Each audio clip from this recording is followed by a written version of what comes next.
How to share inventories with several selected teams. To share an inventory, you have to be a team administrator of the team that has the inventory you'd like to share. First, navigate to the selected inventory by clicking on the Inventories tab and then choosing the inventory from the navigation panel. In the Inventory screen, click the button Share. Check the boxes of the teams you would like to share the inventory with. If you would like to share this inventory with all teams, current ones and the ones that will be created in the future, check the box All Teams. Then select whether you want to give these teams permission to edit. Click Save Sharing Options. The inventory that you just shared will have an avatar icon next to its name from now on. This icon means that the shared inventory is owned by your team.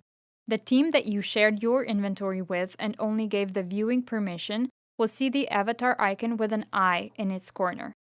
The team that you shared your inventory with and gave the editing permission will see the avatar icon with a pencil in its corner. Check out the description below for more information about SciNote.